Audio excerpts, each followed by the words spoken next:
Nick, what is going on? How you doing?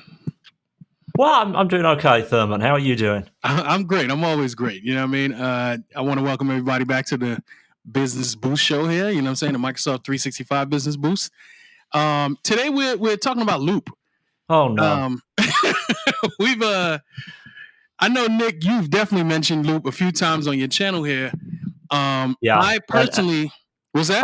I get abused every time I do. So be careful. We'll get Well, it in the comments. yeah, we might hear about it on Yeah. this episode, but that's okay. You know what I'm saying? We invite, criticism, constructive criticism and feedback. So feel free, but keep it respectful. So I personally, I don't have much to say about Loop because I never really used it. I checked it out and then I saw what other people were saying. And the number one thing that I always heard was it's my replacement for OneNote. And I was like, oh man, that's a major statement because I love me some OneNote. You know what I mean? I put all of my notes in there. Well, OneNote and Google Keep. But for business, it's all OneNote. And just quick ideas that I might have, I'll throw in Google Keep.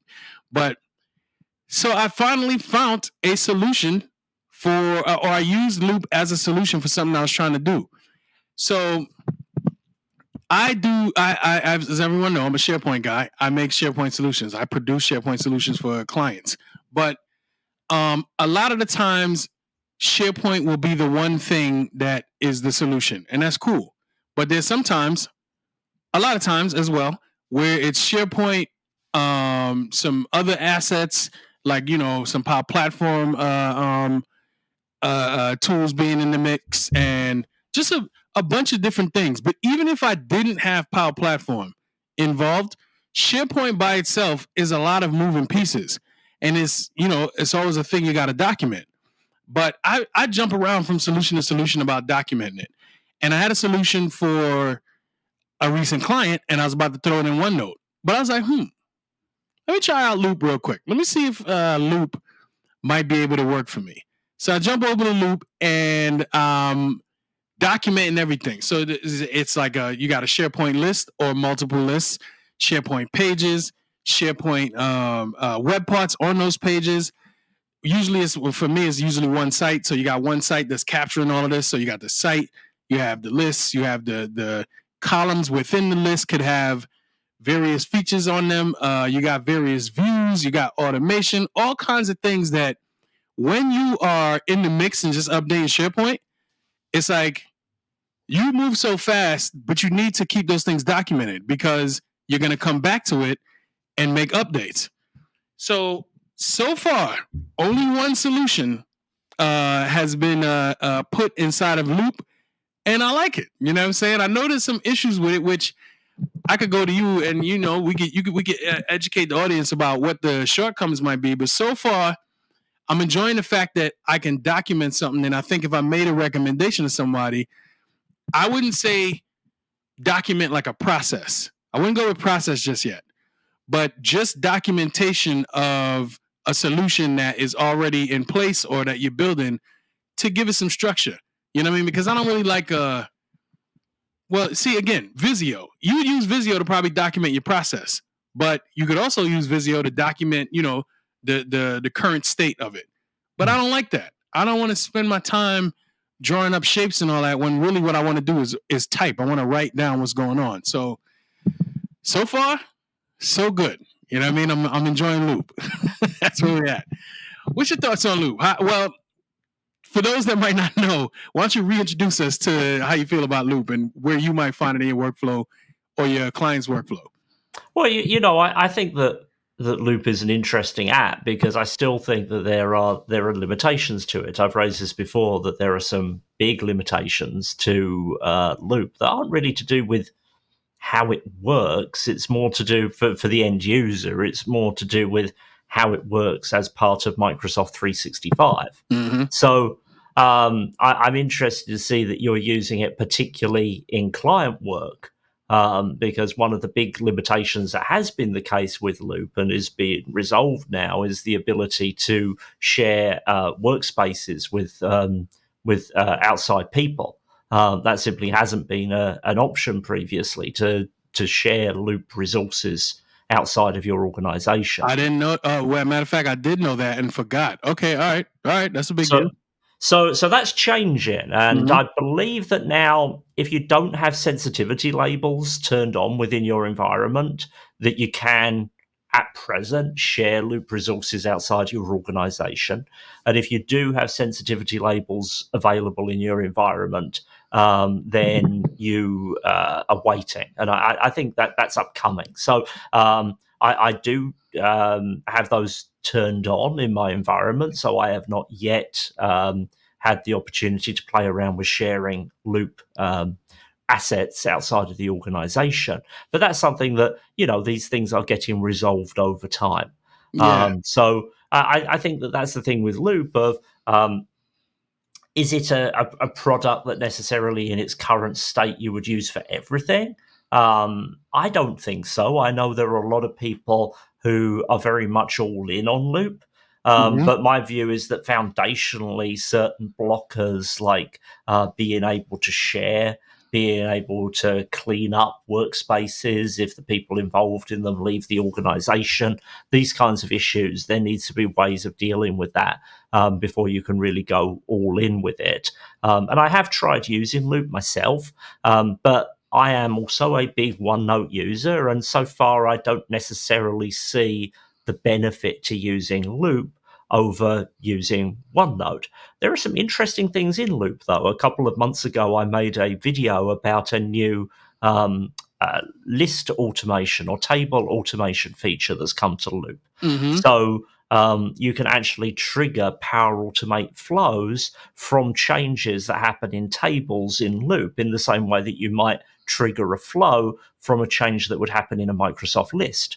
And so you're seeing almost parity in terms of these two products. However, when I dug into it a little bit more, those triggers for Power Automate were very, very strange in comparison to what you see elsewhere across Microsoft 365. In general, in Microsoft 365, where you have something that triggers a Power Automate flow, Mhm. you get some data about what has triggered what come through to Power Automate, or there's a way to go back based on the ID of what has triggered whatever it is, Yep. to go back and capture that information.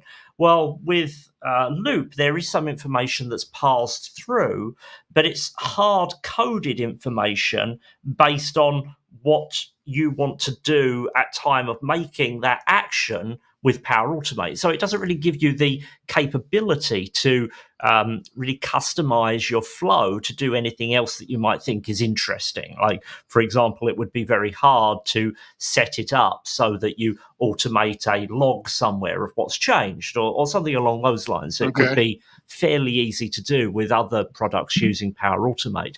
So um, I think that there's clearly a different train of thought with Loop than there is with other parts of Microsoft 365. I've not used Notion a great deal, but people do talk about Loop being Microsoft's Notion, Yeah. and looking at it from that point of view. And is that a useful thing for Microsoft to be focusing on? Right now, I think you kind of have, based on my understanding, a very cut down version of Notion that isn't going to make any Notion user jump over to Microsoft right now. So Yeah. I question where we're going with that kind of thing. But is it an interesting app? Is it a usable app? Yeah, certainly. It just has certain limitations that I think a lot of people would run into at some point or other when they start using it. Yeah, but see, that's the thing. I mean, you pointed out the limitations. All apps have limitations, but the issue, well, I'm not having an issue so far yet because I am not trying to share this with my client. It is for their work, but they don't need to see this back end detailed stuff. It's not really for them. So I haven't encountered a situation where I need to share with them yet, but it's good to know that I can share with them. So that's cool. But here's the thing.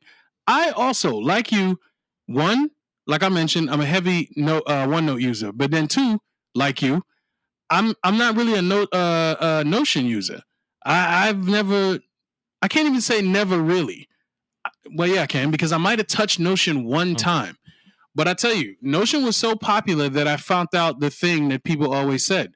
What they always say about Notion is like, oh man, this is like my second brain. That's the way that they described Notion. So I'm like, okay, what situations would I need a second brain? When people say second brain, I think, oh, like you can't remember everything. So you have a tool that will allow you to remember everything. So that's cool. Under regular circumstances, you could just write notes to do that for you.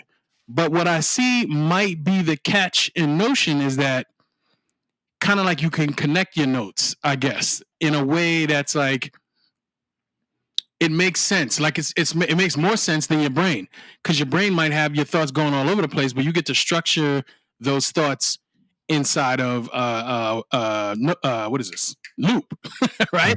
So now, one feature that I actually really liked about Loop was, let's say you're getting ready to create a table. And I'm gonna try to visualize this for folks who've never used Loop. So let's say I'm just writing on a blank canvas, but you know what? Now I want to throw in a table, just like Microsoft Word or OneNote. If you're typing and then you say, wait a minute, right at this moment, I need to put in a table and do some description, like try to describe something that needs a table. So you're writing, you hit the slash. The way you do it in Loop is you hit a slash and then you pick from a list of things that comes up. If you hit the slash and you see table, you can enter table. So now I have a table on my blank canvas. I can make the first column, because one of the things that I'm tracking is a SharePoint list, and a SharePoint list has a column and other information you could track about that column. So I like to usually put the name of the column and a description. So let's say my SharePoint list is tracking vehicles. So maybe I'll put the one column is the name of the vehicle, and then I can put a description saying, this describes the name of the type of vehicle it is, whatever. So I put a table on the canvas, and then I put a column that says name of vehicle. Then I put another column that says description, something like that. The feature that I like about Loop is that inside of that column, I have something called details. So, or not inside that column, inside of that cell. So inside of that cell, I could click something that brings up a pop-up, and now I get to put in all tons of detail, structured detail, about just that one cell. I like that. I'm gonna tell you why I like that, because under normal circumstances in a table, I would have to put all of that detail that I want to put inside of that cell. Which, can I do that? Yeah, cool. But then it like expands the cell, and I'm trying to use more structure, and I don't really get the structure. All I get to do is hit the enter button, hit the carriage return, and get a space in between what I'm typing. This feature in Loop allows me to click into the cell, get a pop-up, and I get to put more information, structured information, clean information that allows me to go way into detail about that specific cell. So that was one of the features that I really liked a lot, because again, if you think about the way you might think about something, it's like, yeah, this one little piece of information, I could describe it in like 2 words. But if you give me the opportunity to give it more details, this will help me when I'm trying to go back and do something like update a feature for a client. But it keeps it nice and clean and easy for me to read. I got some feedback for the Loop folks to make this interface better. But that's one of the features that kept me in when I figured out I could do that. So hopefully that made sense. Yeah. Somebody's never seen Loop. I think it did. So I think the thing that strikes me with Loop is that Microsoft 365 is a package, right? Mm-hmm. And I think one of the things that's really powerful about Microsoft 365 is that across the suite, there generally is a fair amount of commonality in how things work. The conventions of how something is done in one place follow through in other places. And that works better in some places than others, but generally that's the case. And the biggest issue that I see with Loop is not that it's not exciting or new features that are interesting to see. It's just a matter of how do they fit within the wider package, so that you're not starting from scratch of learning how Loop works and then thinking about how everything else works, or vice versa. And I think that, in my view, is where Microsoft has lost its way with Loop a little. Instead of really charting out a path to say, hey, we're going to change Microsoft 365 and this is what it's going to look like, which, if you go back to the initiation of what Loop was, which was the announcement of the fluid framework, which is his idea of kind of breaking up documents or whatever it might be into more bite-sized pieces, which is what we do in Loop with components. We've really kind of started charting out this different way for Loop, as opposed to charting out a different way for Microsoft 365. as And a whole. I would see that in the future, there's no reason why the concepts that we see within Loop couldn't replace the concept of a Word document or the concept of a PowerPoint presentation.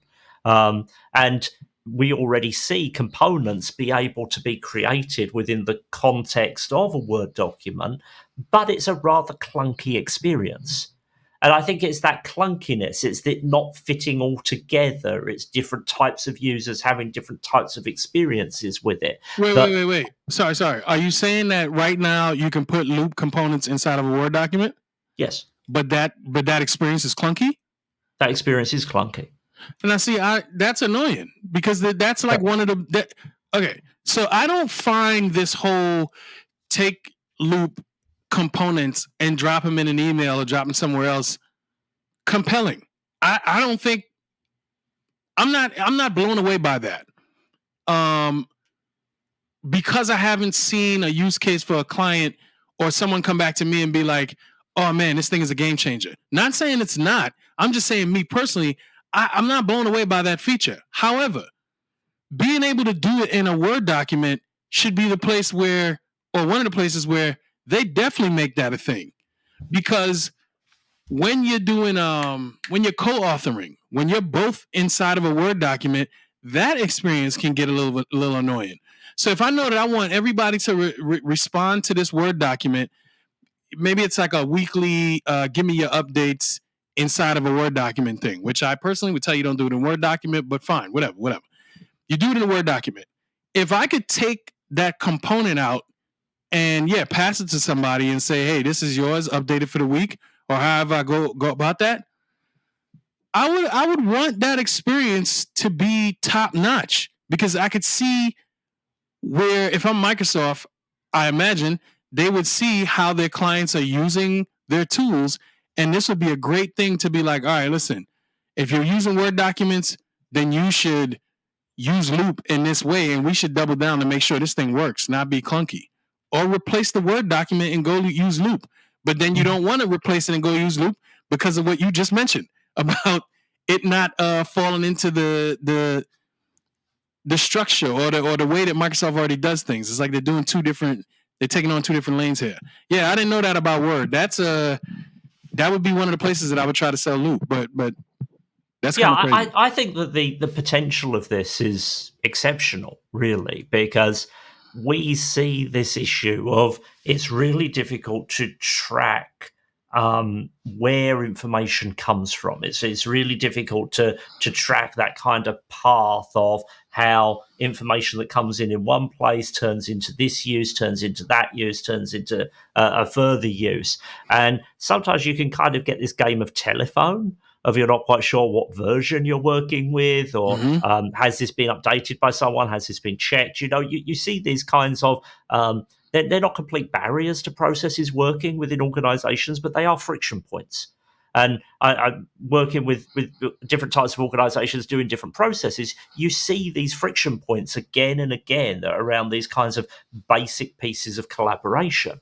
So the basic idea of Loop, the idea of fluid, that we can take a componentized chunk of whatever it might be, whether it's a document or a notes page or whatever it is, and keep that chunk live wherever you put it across your environment, So if someone goes back to that thing that you copied, you copied and pasted someone else's notes on something into a slide, for example, and that person goes back and updates those notes with more information, you want that to be updated. So the idea of loop is that that person who created the first set of notes doesn't have to go out and hunt down every place that those notes have been used, and the people who use those notes don't have to go and hunt down every time someone makes an update. Those things just coalesce across the organization. Now, that does create a set of issues within itself, because right now we see,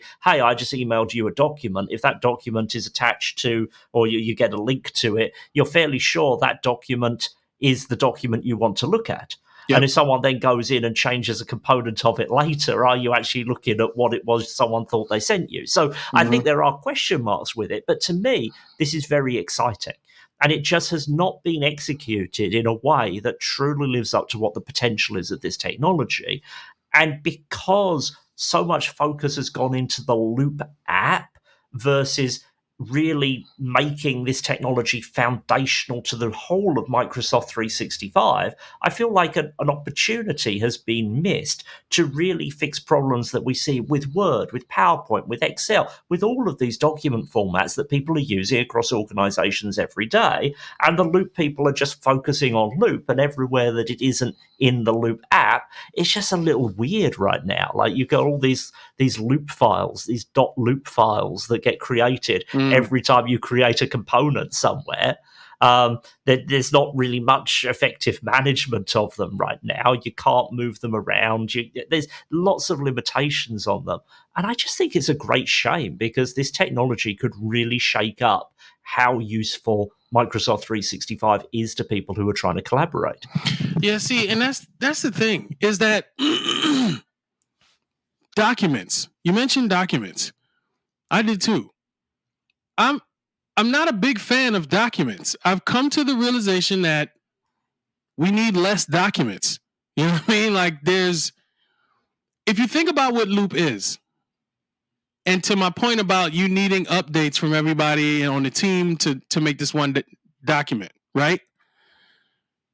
If you use Microsoft Word, then okay, fine, because you for some reason have to turn that document in maybe to someone else and store it, maybe. But my brain doesn't think in document. My brain thinks in like information and systems.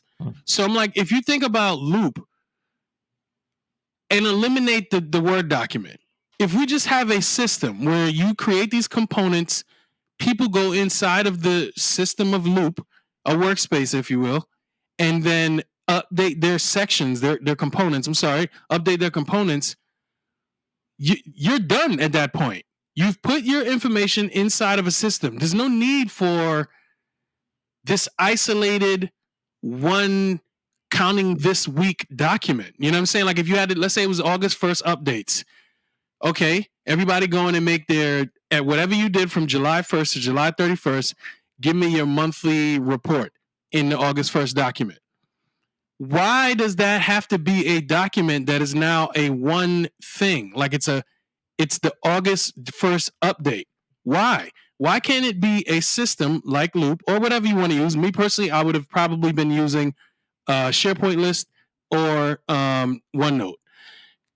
Why can't it just live inside of a system where I can search it, where I can aggregate it, where I can pull reports off of it, where it doesn't have to be this one August 1st document? It could be the document that is or the system that is keeping the reports, a structured history of the reports, as well as the place where we literally go and put in the report. That's the way I see things. It's so, like, to my point about documenting my SharePoint solution, not once did I think, I should do this in a Word document. I don't reach for Word documents and PowerPoints and spreadsheets. That's not what I do. I think, what's the best place for me to put this? And if I have to do something like a PowerPoint slide, then I would, I don't know, maybe take screenshots of the thing that I'm doing and then use that to show that in a PowerPoint slide. But highly likely, I'm not going to brief if I'm briefing from a PowerPoint slide. I'm going to brief from the tool. That's what I do. So I don't know. I think that this is one of my blind spots because I usually have to get reminded that companies love their documents. Where I'm just like, document what? You know what I'm saying? What we need a document for? You need an SOP? Do it in OneNote. Make it searchable. Use the sections on the side to describe what we're talking about. Then you have pages. Like, why are we putting that in a Word document and then isolating it and then maybe even PDFing it? For what? I don't understand the point of that. But I would argue that as it stands, the actual ultimate functionality of putting it in OneNote is pretty much exactly the same as putting it in Word. And I think this is the point, that we have got locked into the tool and the file format rather than the purpose. Mm-hmm. And the tool and the file format has become the driver as to what we can do with something, like what its ultimate utility can be, Mm-hmm. rather than the fact that we've gone through a creative process and created something, and then able to use the output of that creativity to any purpose that it fits. And we don't see that today. That doesn't exist readily within Microsoft 365 or within any system. Another way of looking at this, if we flip outside of Loop, is looking at what we're doing with Copilot right now, which is trying to get this kind of understanding of what is it you've created, what is it you've worked upon, what is the actual meaning of these different things that you've built, or your colleagues have built, your team have built, and be able to almost get more from it than the sum of its parts by combining it together creatively with understanding of what it means. And I think in some ways, Loop and Copilot are sides of the same coin. It's Mm-hmm. rethinking how do we get away from these really confined ways of thinking about how we output our creativity. Like, I have to make a Word document or I have to make a PowerPoint, and just do it. Just do it. There should be no difference between typing in Notepad, typing in Word, typing in OneNote. If the right output is text, then that text should just live within your system. Your system should understand what it is and why it is, and then you should be able to reuse it freely for whatever purpose you need going forward. Yes. So I think what you described, though, hasn't that always been a Microsoft issue? Like, for a really long time? It's everyone's issues. I mean, if you open up a Mac today, you can't do that. You're still constricted to this app is for this purpose and that app is for that purpose. Oh, I see what you're saying. Okay. Because I'm of the thought process that Microsoft, yes, has been creating tools and having an intention with those tools, but sending mixed messages about really how to use those tools. Almost as though they had an idea, but it was like, yeah, well, let's not force people into our idea. Let's let them do their own thing, kind of. For instance, I saw someone said, hey, you can create a dynamic calendar on Excel. They put out a video showing you how you can make a calendar out of the cells in the spreadsheet. I know where you're going with this. I don't understand the practical application of that and why. Why? Yeah, why? Yeah, what is the purpose of that? Somebody in that video in the comments went, couldn't you just look at the calendar in the bottom right of your monitor? And I was like, yeah, you can. I don't understand. It's like, okay, it's like if people have the ability to, then they will. You have to always remember that. The only way you can stop people from doing the thing is if you literally cut off the feature. So as long as people can go into your various tools and do all these things, they will do it. You know what I'm saying? I just don't think that it always turns out really well because it's like, that's not the best use of that tool. I don't understand why I would spend my time trying to put a calendar in a spreadsheet. I don't get the purpose behind it. I think this is a big issue, and I don't think it's just Microsoft, but I think there's this this idea that every way of using a tool when it comes to IT is an appropriate way of using it. Like, we should embrace all of these like strange ideas that people have of, we used to use X for X. I know there was an example, I can't think of the example, it was something similar where someone was using Excel for, and this was a Microsoft video, they were using Excel for something that should be in Microsoft lists. And it's like, why are you still putting out this content? Every day we are told how to use tools that we use, right? We buy a tool and we're told how to use it. Yep. Like, can I drive through a stop sign? Yeah, I can drive through a stop sign, but I'm told that I shouldn't do that. Right. Like, when I get on a plane, can I sit in first class if I have an economy class ticket? Yeah, I could do that, but I'm going to get thrown off the plane, right? There are things that you can conceivably do, like you are physically capable of doing, that you are told by the company or by whoever it is that you're dealing with at the time, no, you can't do that. Stop. That isn't part of the deal. And Microsoft is allergic to doing this. Like, Microsoft and the others as well will not say to you, this is the way that you should use this product. And, if you're using the product like that, that's a wonderful idea. I'm glad that's working for you, but that is not what we've designed this for. And that should be at the core of, creating these good practices that we advocate around how to use stuff. And I think you can see in the Loop discussion that even within the smaller subset of people who are in the line of work that we're in, there isn't really mass agreement on issues like what is important to make something workable within Microsoft 365. Yeah. And I think that's a problem. This kind of laissez-faire, just do what you want kind of thing. We'll give you tools, you just do what you want with them. On one hand, it's great. On another hand, for lots of organizations and lots of individuals, it just creates a mess in their data, and it creates anxiety for the people who are using the tools. That's how we got where we are right now. One of the examples that I always use, this is a quick example that I always just throw out if I'm speaking to somebody trying to drive home a point. I'm like, can you eat cereal with a fork? Absolutely.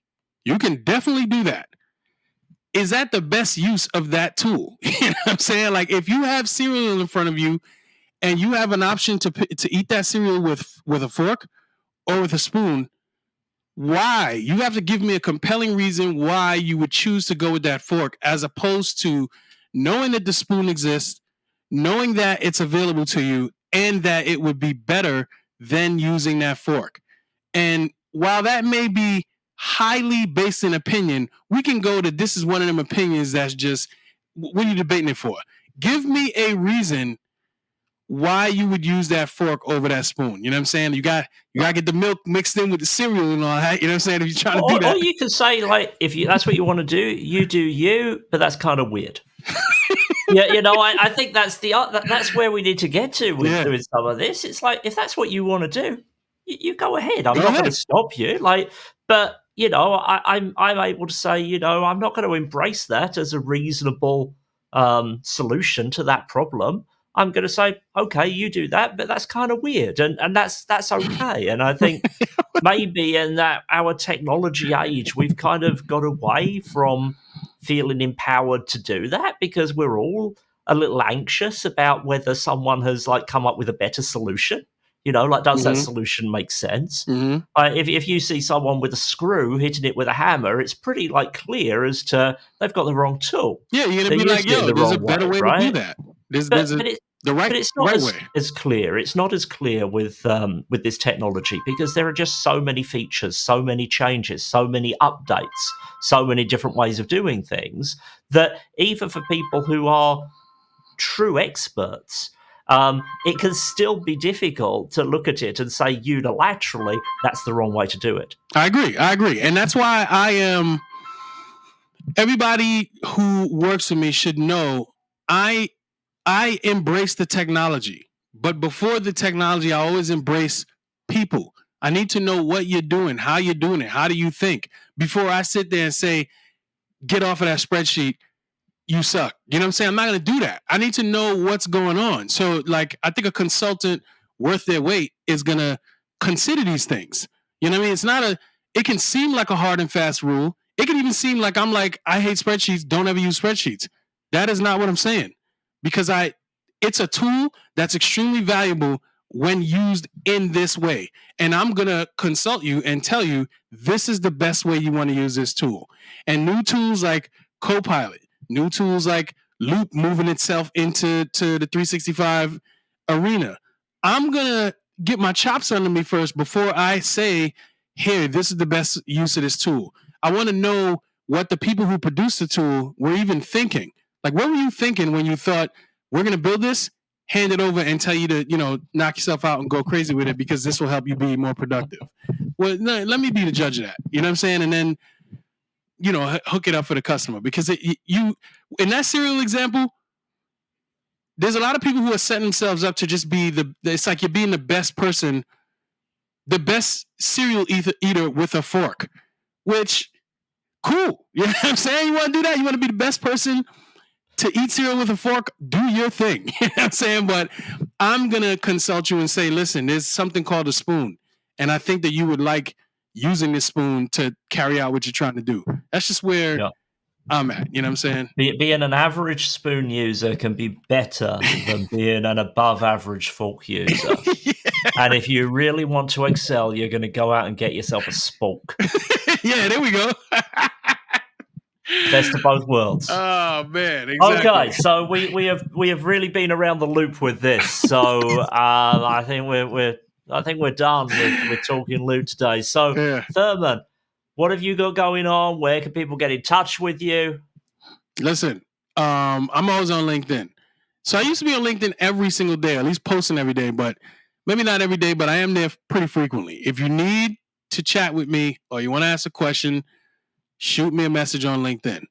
Now, if you're here watching this, you clearly love YouTube. Go on over to my YouTube channel, the SharePoint Help Desk, and go and learn some of the concepts of SharePoint. I'm really about to lean into this, talking about concepts.